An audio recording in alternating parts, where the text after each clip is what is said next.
Здравствуйте, меня зовут Илина Сафина, и сегодня мы с вами поговорим о том, как мотивировать себя на создание персонального бренда. Посмотрите внимание на эти две картинки, и если я вас попрошу назвать слово, которое объединяет эти персоналии, то я уверена, что вы скажете слово бренд. И сегодня мы будем говорить именно о том, как простому человеку, не имея команду имиджмейкеров и брендмейкеров, создать себе продаваемый персональный бренд. Что же такое персональный бренд? В первую очередь это стикер. А это ассоциации, которые возникают у окружающих при взаимодействии с вами. Наверняка вы помните игру, когда на лоб приклеивался стикер, в котором ваш собеседник представлял, как он ассоциирует вас. Так вот, бренд – это тоже стикер, но я вам предлагаю управлять этим процессом, чтобы все было предсказуемо. Следующее – популярность. Популярность не обязательно должна быть глобальной, а вас не обязательно должен знать весь мир, достаточно вашей целевой аудитории. Следующий компонент определения персональный бренд – это монетизация. Монетизация. То есть это то, как вы свои знания, компетенции можете капитализировать. Новый тренд в мировой глобальной экономике – это фриланс. И по данным Всемирного банка, около 60% трудящихся в сфере интеллектуального труда будут заниматься фрилансом. И это прекрасная возможность для педагогов, которые имеют компетенции, которые имеют знания и которые имеют выстроенный персональный бренд, монетизировать свои знания. С точки зрения монетизации знаний нам всем очень повезло, потому что мы все переходим в эпоху human to human. Люди разговаривают с людьми. Вот представьте такую ситуацию, когда вы решили что-то купить или приобрести какую-то услугу, вы обязательно спросите у своих друзей в социальных сетях, и они дадут вам рекомендации. Следующее. Получают услуги у людей, а не у компании. То же самое, да? Когда вы говорите о том, что у вас есть персональный парикмахер, персональный тренер, персональный стоматолог, это как раз об этом, да? Что у тех людей есть персональный бренд. И люди доверяют больше персоналиям, а не компаниям. Ну, конечно, бывают случаи, когда компания имеет такой имидж и разработанный бренд, что все сотрудники, которые работают в этой компании, могут греться в лучах этого имиджевого солнца. Я хочу продемонстрировать вам два реальных кейса, как обычные учителя смогли монетизировать свои компетенции при помощи персонального брендинга. Обратите внимание, это скриншоты страниц социальных сетей педагогов, которые популяризируют науку. Например, Николай Милованов, он занимается популяризацией физики. Настолько интересные уроки, что у него огромное количество подписчиков. Но есть, конечно же, определенные принципы, которые мы должны соблюдать. В первую очередь, это образ. Когда вы встаете на пути создания своего образа, вы должны понимать, что это не только внешний вид, но и внутреннее состояние человека. Следующий обязательный принцип построения персонального бренда – это то, что известные педагоги нужны. Не надо бояться начинать работать в этом направлении, думая, что звезда никому не нужна. На самом деле звездные учителя нужны как ученикам, как родителям, так и педагогическому сообществу. Я хочу здесь привести такой пример. Когда я обучалась в университете, у меня был педагог, который действительно имел свой личный персональный бренд. Смотря на нее, я всегда мечтала стать таким же педагогом, чтобы у меня был такой же сформированный, прокачанный имидж. И после того, как я окончила университет, я начала активно заниматься именно тем, что начала прорабатывать свой персональный имидж и бренд как педагога. Поэтому педагоги, которые имеют имидж и персональный бренд, они всем нужны. Следующий постулат – это продвинется кто-то другой, если вы не начнете действовать. Как формируется персональный бренд? Он может быть сформирован сам по себе, когда человек занимался долго определенной деятельностью, наработал компетенции, у него появились определенные связи, и он доходит до какой-то планки и понимает, что нужно работать уже над своим персональным брендом, либо бренд начинает работать на него, либо это осознанный процесс, когда человек понимает, что для того, чтобы ему добиться успеха, необходимо что-то сделать. И он начинает изучать литературу, он начинает изучать опыт спикеров, экспертов и понимает, что нужно начать работать над созданием персонального бренда. Итак, с чего начать создание персонального бренда? Первое – это основа, личность.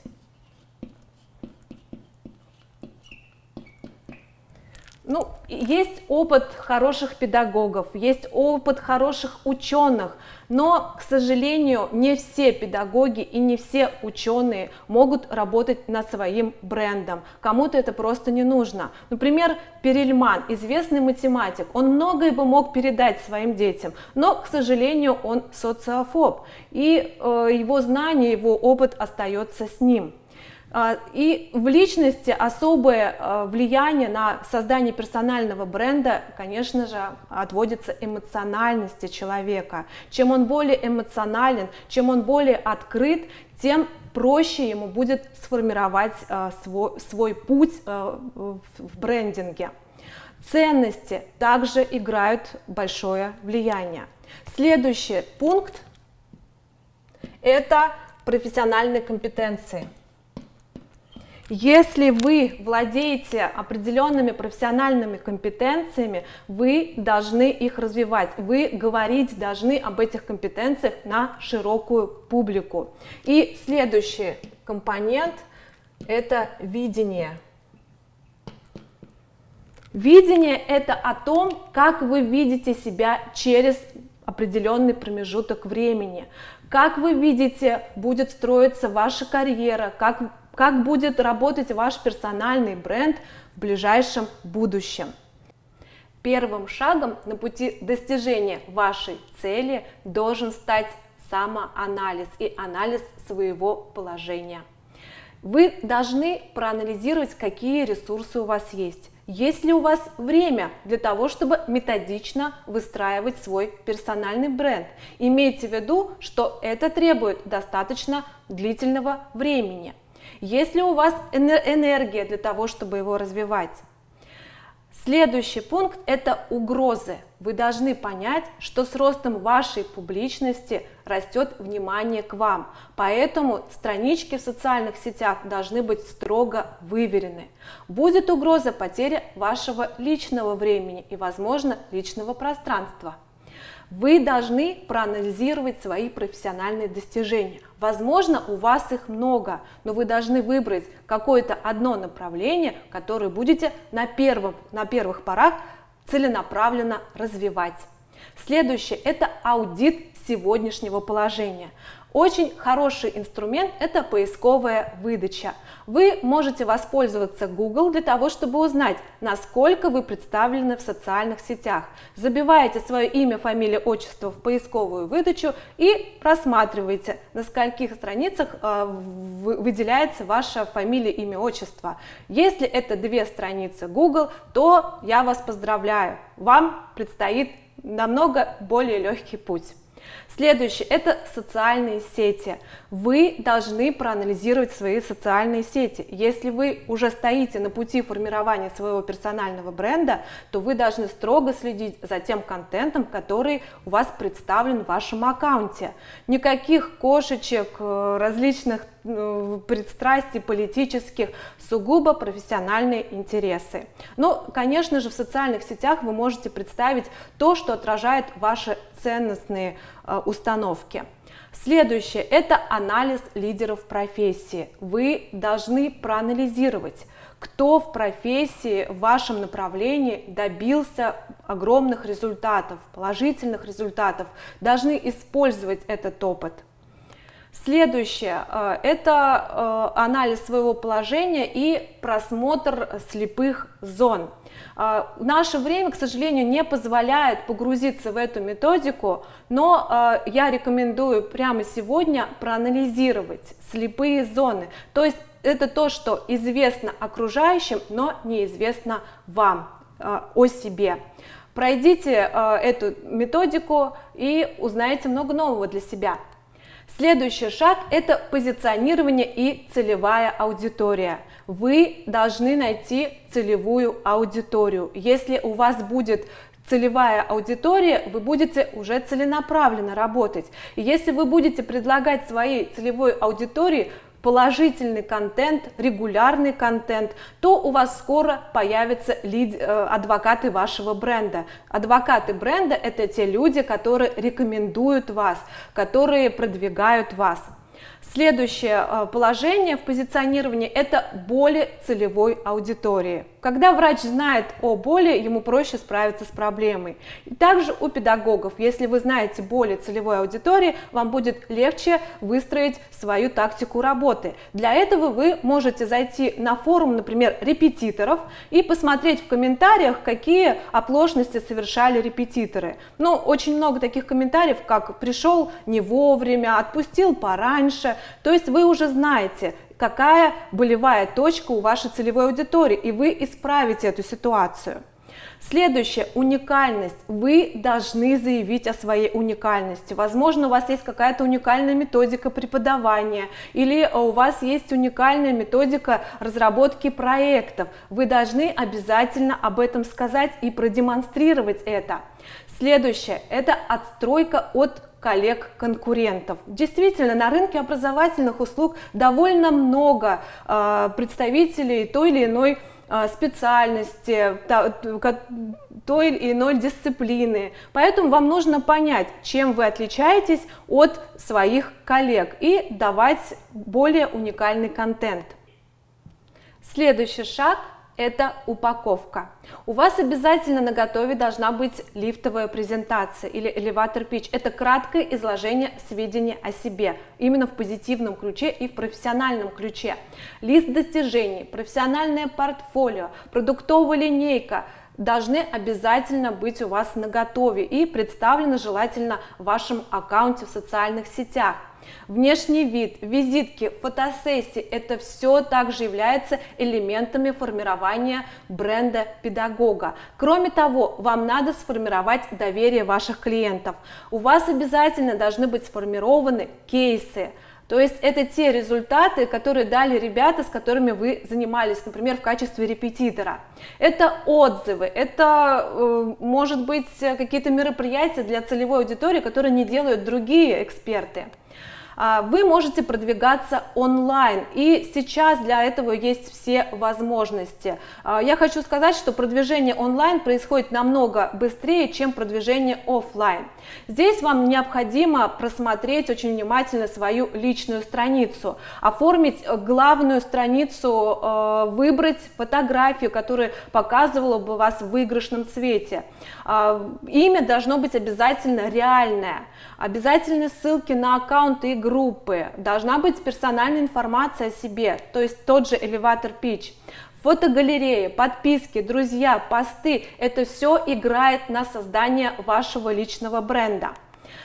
Инструменты продвижения в этом случае бывают следующие. Это оформление страницы, она должна действительно быть аутентичной вам, она должна репрезентовать вашу деятельность. Это определенные рубрики тематические, это навигационные теги, нетворкинг, знакомства, это набор друзей и сообществ и определенные специальные проекты.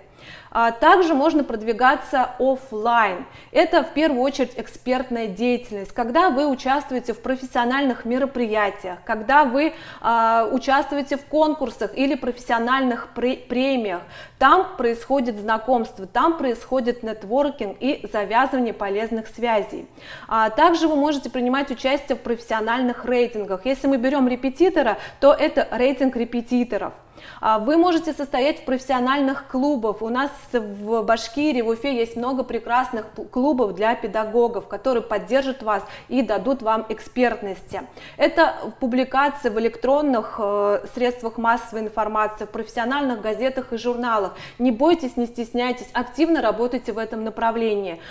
Также это эфиры на радио и инициация собственных инфоповодов. То есть вы можете запустить какой-то проект у себя в социальных сетях, вы можете запустить проект в офлайне, когда вы приглашаете людей, средства массовой информации и демонстрируете свою образовательную продуктовую линейку.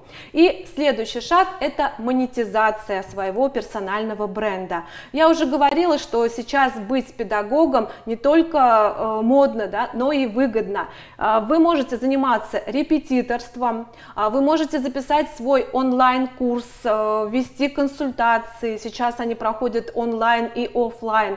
Это разработка методических материалов, если вы можете разрабатывать игры или различные конспекты уроков, вы тоже можете выкладывать в профессиональное сообщество и продавать свой продукт. Это развитие вашей карьеры. Доказано, что 77% руководителей будут готовы взять человека, который имеет персональный бренд. И они бывают обычно в приоритете.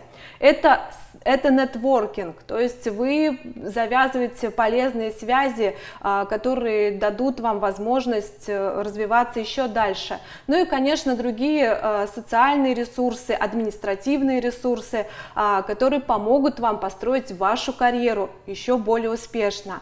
Более детально проработать элементы персонального бренда мы сможем с вами на занятиях, которые будет проводить Управление образовательных разработок. Приходите на тренинги, записывайтесь на тренинги и, пожалуйста, вступайте в мое сообщество по адресу, который представлен на экране. Будем контактировать, будем с вами взаимодействовать. Спасибо!